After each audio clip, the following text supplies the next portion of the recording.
Abhinandita, without attempting to embarrass anyone, let me say, Nitish Kumar said that the purpose of educating a woman is so that she knows how to not get pregnant without using contraception.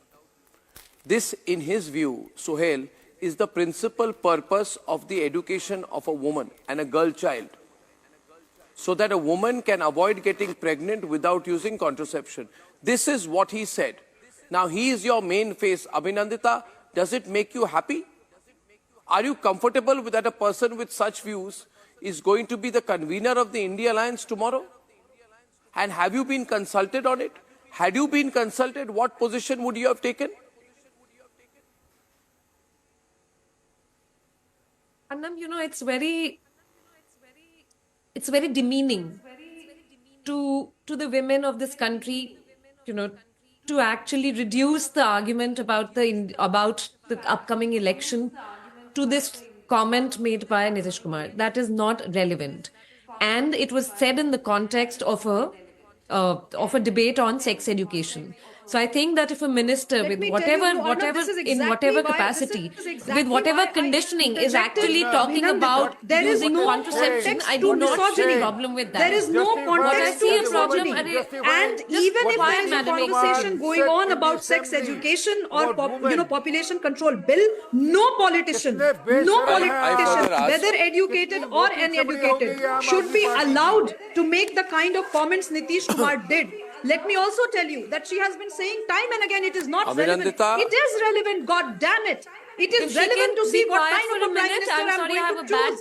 It is relevant for a woman like me to know the kind of views the prime minister of this country will hold. Point.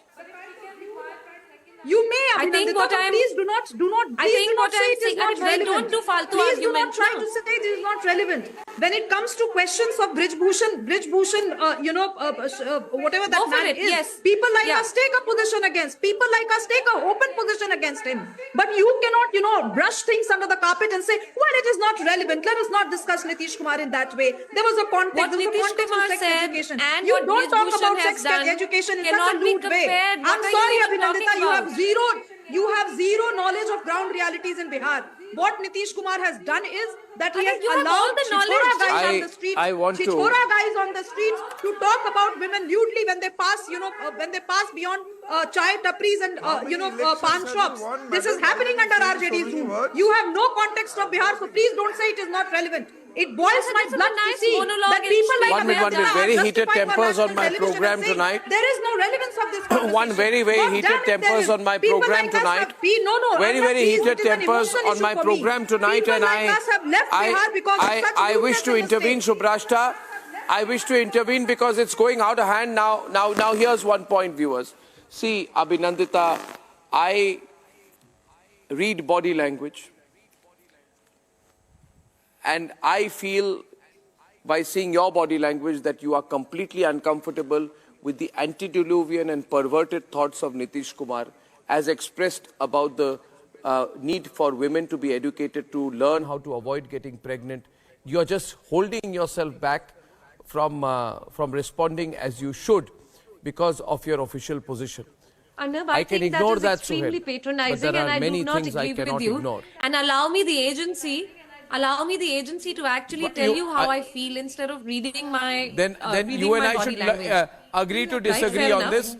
Agree to disagree on this and leave it there, because I will continue to disagree with you. About any no. What I'm saying is to you. What I'm saying to you. No. What I'm saying to you. What I'm saying to you with absolute urgency and agency and everything is this. That this country what you're saying is to me is that you a know national better how general I feel by election. reading my body language instead of actually allowing me to tell you. No, you are not. I am reading your body language and I'm saying that you are uncomfortable, you are stuttering, you are looking for words, you don't know what to say, and there is a lack of conviction in your voice. There's nothing patronizing about making that observation. To be on a panel which is problematic. To talk about issue of women. What is problematic BJP about it? At the moment, to be demeaned in the panel, to be belittled every time, every time. I'm sorry, Abhinandita, The you are real threat to you are women you are is concerned. uncomfortable with what Nothing Nitish happens. has said. Nothing happens. There And is on nothing. top of You it, are how uncomfortable dare with what all of Nitish us, has how said, dare have a and I problem with also Samajwadi know, Party Abhinandita, that you are TMC, deeply Kumar said. uncomfortable. He You are was talking deeply about uncomfortable, sex education, Abhinandita. for God's And sake. you are. I'll tell you one thing. You are deeply And and his- and his completely comments may not be uncomfortable politically, with the views of Rahul Gandhi savvy that or India is woke not a in the nation. sense You, that you would I like find them it. to be, I but find I it don't quite think is anything transparent. problematic. If I were You to really ask you, want to know how I Abhinandita, feel. tonight.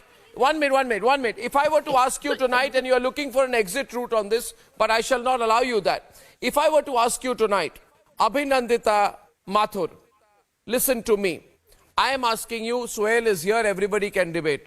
I am asking you, Abhinandita, in the presence of Gyanendra, Arka, Abbas, Subrashta, Suhail and RP Singh. Are you comfortable with the fact that the Congress party says that India is not even a nation? India is not a nation. Everywhere, Suhail, Rahul Gandhi has been going and saying, India, it's not a nation. China is a nation. India is not a nation. Some people think that India is a nation, says Rahul Gandhi. He says, we are not a nation. Britain is a nation. The United Kingdom is a nation. He says England is a nation. India is like the European Union. We are some confederation. We are not a nation. And I say, Abhinandita, I want to know from you. And the nation wants to know, on the eve of the general election, do you agree with this thoughtless comment that India is not a nation?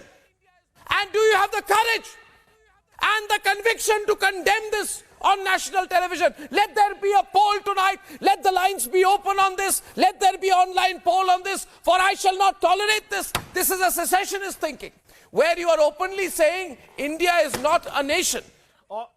Our colonizers, he says, Suhail, he says the British are a nation. India is not a nation. Let Abhinandita answer me tonight on this. Or will she try and look for an exit route saying, I don't think this is an appropriate question and I feel demeaned. It's ridiculous. I want a poll on this. Let's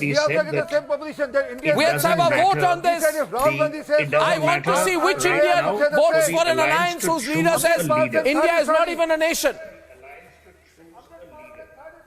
No, I said, Arnab. If India is not a nation, what are we, Suhail? Point that what are we? Abhinandita made a bit earlier, where she said it is not necessary for the alliance to identify a leader.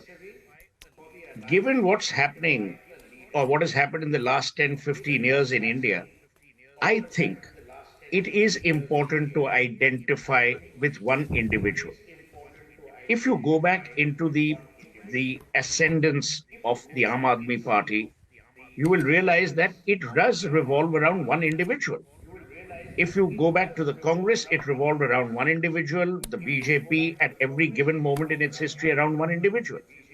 The problem, Abhinandita, is not whether it's one individual or two. The point is that India today has changed and wants to see who that one individual who will lead India. Whether it's a right thing or wrong thing, that is for the jury to decide. The jury's out. But the politics of India has changed dramatically. Suhail, I go back to the question because it's getting a lot of traction and everybody wants